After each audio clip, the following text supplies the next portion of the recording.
So let's return to that meeting at the White House on the evening of December 18. That night, a group showed up at the White House, including Sidney Powell, retired Lieutenant General Michael Flynn, and former Overstock.com CEO Patrick Byrne. After gaining access to the building from a junior White House staffer, the group made their way to the Oval Office. They were able to speak with the president by himself for some time until White House officials learned of the meeting. What ensued was a heated and profane clash between this group and President Trump's White House advisors, who traded personal insults, accusations of disloyalty to the president, and even challenges to physically fight. The meeting would last over 6 hours, beginning here in the Oval Office, moving around the West Wing, and many hours later, ending up in the president's private residence. The Select Committee has spoken with 6 of the participants, as well as staffers who could hear the screaming from outside the Oval Office. What took place next is best told in their own words, as you will see from this video. Did you believe that it was going to work, that you were going to be able to get to see the president without an appointment? I had no idea. In fact, you did get to see the president without an appointment. We did. How much time did you have alone with the president? And I say alone, you had other people with you, but right. From his aides before the crowd came running? Probably no more than 10 or 15 minutes. Was in that... I bet Pat Cipollone set a new land speed record. I got a call either from Molly or Hirschman that I need to get to the Oval Office. So that was the first point that I had recognized, okay, there was nobody in there from the White House. Mark's gone. What's going on right now? I opened the door and I walked in. I saw General Flynn. I saw Sidney Powell sitting there. I was not happy to see the people in the Oval Office. Explain why. Well, again, I don't think they were providing. Well, first of all, the Overstock person, I've never knew who this guy was. Actually, the first thing I did, I walked in, I looked at him, and I said, "Who are you?" And he told me.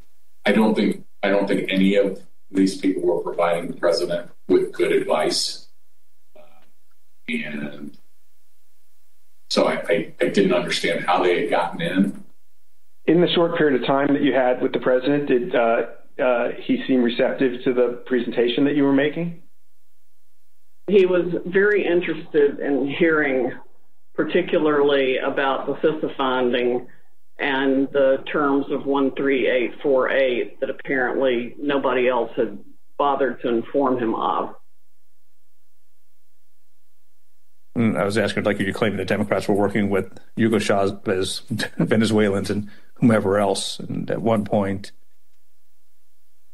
General Flynn took out a diagram that supposedly showed IP addresses all over the world, and who was communicating with whom via the machines, and some comment about like Nest thermostats being hooked up to the internet. So it's been reported that during this meeting, Ms. Powell talked about Dominion voting machines and made various election fraud claims that involve foreign countries such as Venezuela, Iran, and China. Is that accurate? Sure. Was the meeting tense? Oh, yeah. It was not a casual meeting. Explain. I mean, at times there were people shouting at each other, hurling insults at each other. It wasn't just sort of people sitting around on a couch, like, chit-chatting. Do you recall whether he raised to Ms. Powell the fact that she and the campaign had lost all of the 60 cases that they had brought in litigation? Yes, he raised that. And what was the response? I don't remember what she said. I don't think it was a good response. Cipollone and Hirschman and whoever the other guy was showed nothing but contempt and disdain of the president. Yeah, I remember the three of them were really sort of forcefully attacking me verbally. Derek, and we were pushing back, and we were asking one simple question as a general matter. Where is the evidence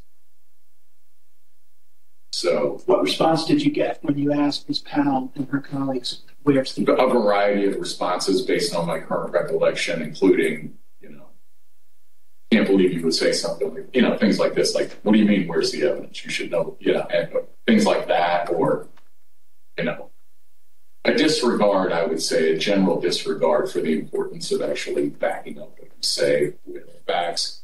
And, then there was discussion of, well, we don't have it now, but we will have it or whatever.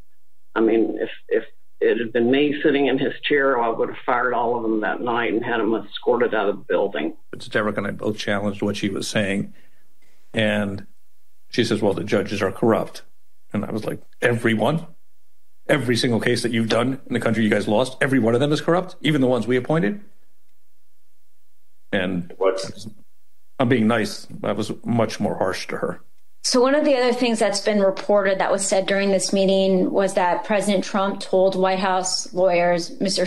Hirschman and Mr. Cipollone, that they weren't offering him any solutions, but Ms. Powell and others were.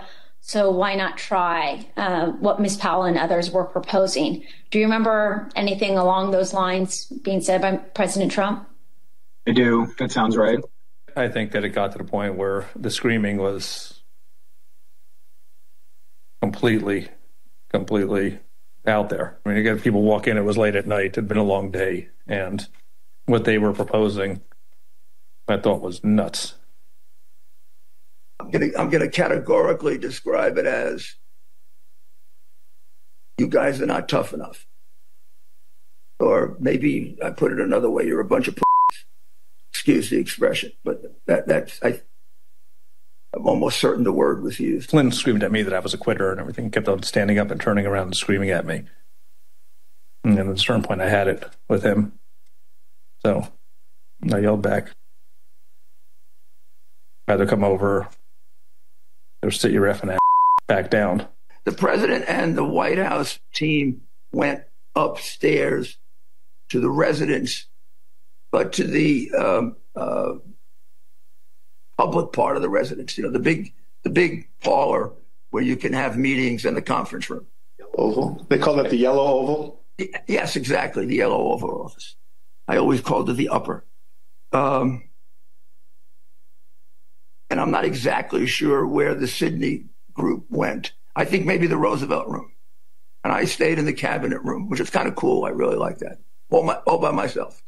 At the end of the day, we landed where we started the meeting, at least from a structural standpoint, which was Sidney Powell was fighting, Mike Flynn was fighting. They were looking for avenues that would result in President Trump remaining President Trump for a second term. The meeting finally ended after midnight. Here are text messages sent by Cassidy Hutchinson during and after the meeting. As you can see, Ms. Hutchinson reported that the meeting in the West Wing was unhinged. The meeting finally broke up after midnight.